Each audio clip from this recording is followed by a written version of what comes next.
What reached me for Christ, what reached me for the gospel, it was one solitary high school boy who refused to take no for an answer. In the Western culture, in the Western civilization, Christians basically hit one shot and done. You tell somebody about Jesus, if they reject you, bye.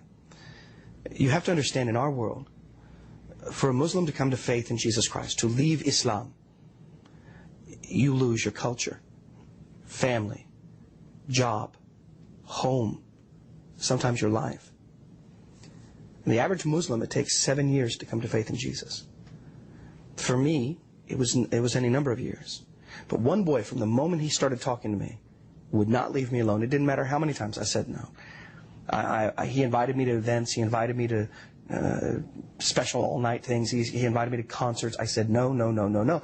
I did not want contact with the kafurim, with the infidel. Finally, my senior year in high school, to show him, I walked into this little church. So one solitary boy, one tiny little storefront church, one pastor who had maybe a 6th grade elementary school education. It was always the small, the isolated, the anonymous. And if you think about it, Christianity marches on the shoulders of anonymous people who have invested their lives. I mean, any person watching, if you do a detailed analysis of your life, most of the people who radically affected you were people who the world doesn't know their names.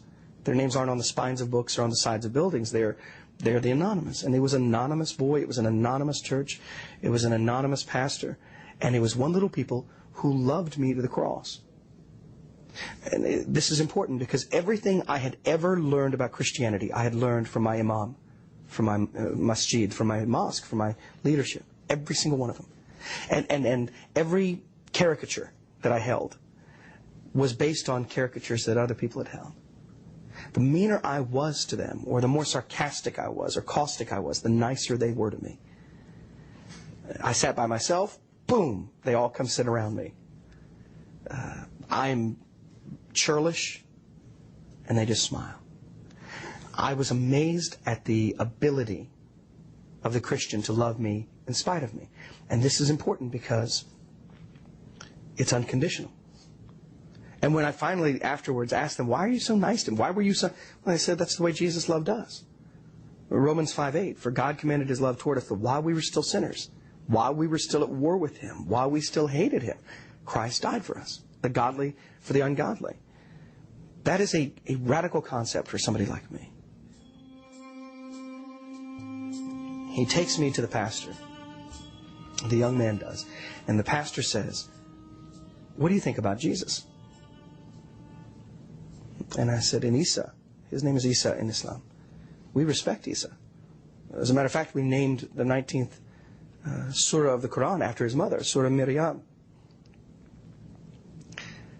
He said, you can't respect Jesus. It's something that I tell Muslims when they say, no, we hold him in high reverence and high respect. You cannot respect Jesus. Because Jesus declared himself to be God. Isa al-Messiah. Jesus said he was Messiah. And more than just Messiah to the Jew, but he came to die for the world. If Jesus said these things, he is not qualified to be a prophet in Islam. The people who claim to be God, and there's thousands of them throughout history that have claimed to be God, they are either diluted, or in the case of Jesus, he actually is who he says he is.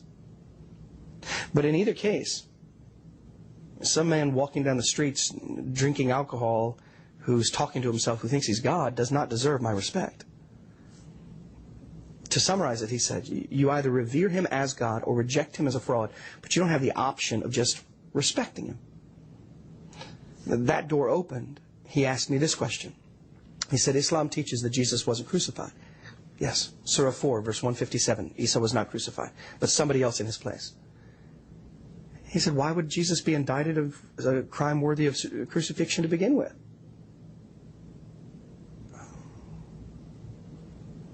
Was it trumped up charges? No. Was it blasphemy?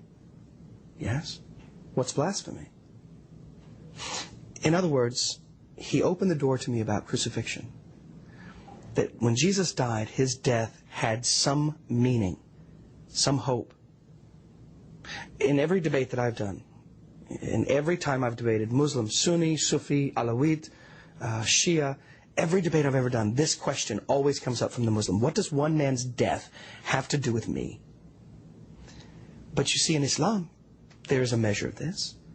If I die to further Islam, I am helping my children, I am helping my family, I'm helping future generations. So my death does, in fact, resonate throughout Islam. The question I ask them is, what would Jesus' death resonate for you? In other words, if Jesus shed His blood, I don't have to.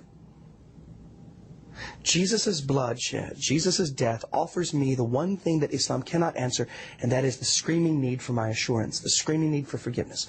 And so Jesus Christ, according to the Bible, dies on the cross, buried, 3 days, resurrects, ascends into heaven's temple, presents His blood, and then He sits down. And so then I will ask the Muslim, why would Jesus sit down? Is He tired? And He sat down because He was done. Finished. Atonement has been offered. If I may say it this way, Jesus strapped Himself to a cross so that I wouldn't have to strap a bomb to myself. I lasted 4 days in that church. After so many years of struggling, I lasted 4 days. On the 4th day, I came forward. I told the pastor, Isa bin Allah, Jesus is the Son of God. I want to be saved. I want to be born again. And that's all preacher talk for simply saying that I wanted Jesus to forgive me of my sins. I accepted His sacrifice in my life. I accepted His bloodshed for me. I repented of my sin, turned my life over to Him.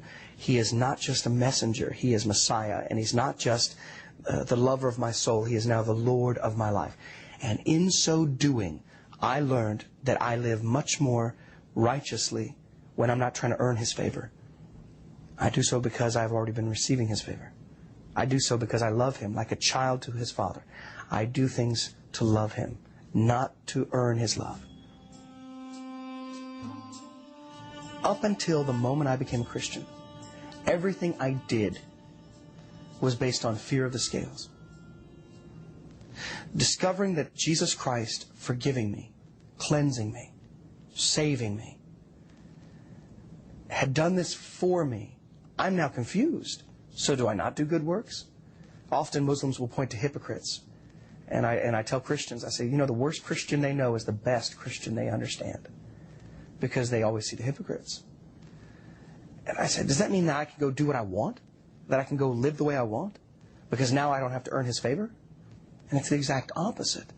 I slowly had to learn that I do what I do, and I am what I am, and I read what I read, say what I say, not to be accepted, but because I am accepted.